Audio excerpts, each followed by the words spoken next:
pecans are starting to fall. Sometimes they drop a few early ones that aren't quite ready yet. Especially more of a sign when you're seeing them with the husk, the outer husk still on there. So like this one might not be very tasty, may not be fully developed, but when they open up all the way and just drop the regular pecan, so a lot of these still have that outer shell or husk on there. But there's quite a lot still on this tree. I'm hoping at least 100, maybe 200 pounds.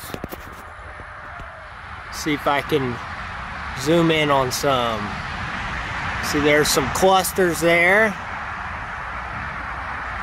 There are more clusters. These are extra large pecans here. Don't know the exact variety.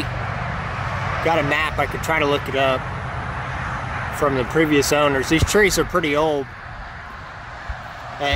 Let's see. Right here we've got a row of 5 trees.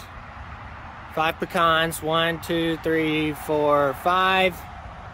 And just number 4 and 5 have pecans on them. 3 years ago, or was it 2 years ago, we had super load on all 5 trees. So I'm hoping next year we should have a good load at least on those 3, but they don't bear good loads every year. It just doesn't happen. But you can see there's really quite a few on this one. This one is much more loaded than the 4th, but they're not ripe yet. When these start turning a little bit more brown and they start opening up, what you really want is that inner pecan to completely separate, and it'll just fall out independently from the outer shell or husk, and then you know that it's ripe. If they go way up in the tree, there's quite a few pecans on here. Super excited. And then I do like the bigger ones, you just get more from them. But we also have some smaller ones that are really tasty, the Elliots. These are just a bigger pecan. Look how big the trunk is, 24 to 30 inches.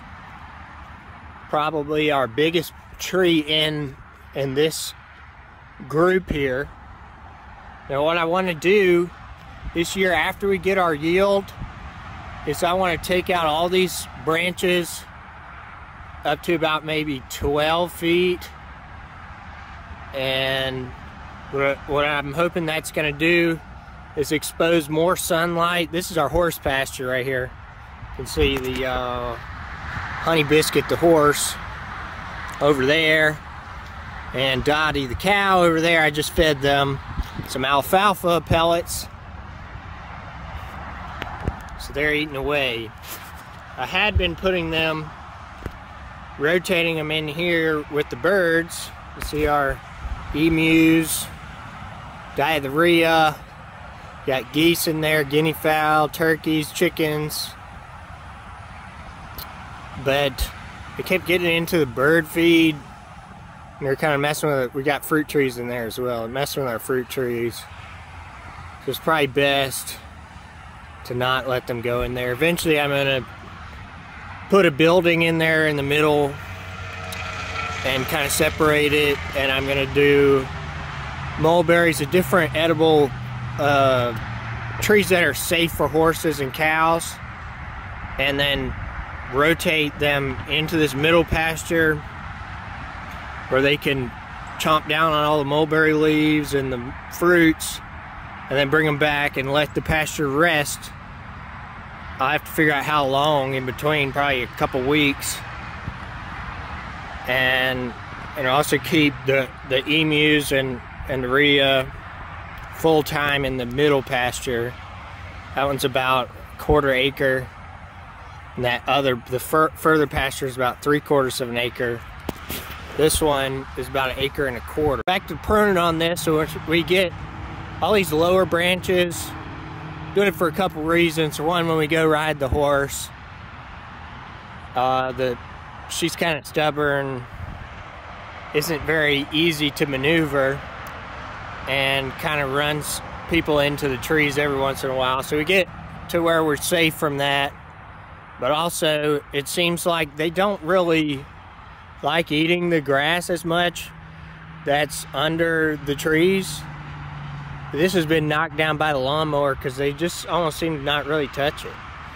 So I'm hoping that once we get that opened up better, that this is going to get more sunlight, at least in the morning and the evening, to help this grass out, where they'll come in and forage on the grass, but they'll still have midday shade, so they'll still have good shade, and then they can always get in the barn. There's shade over here as well. There's a little section of shade over here, so they should be all set and hopefully have a little bit more area to forage.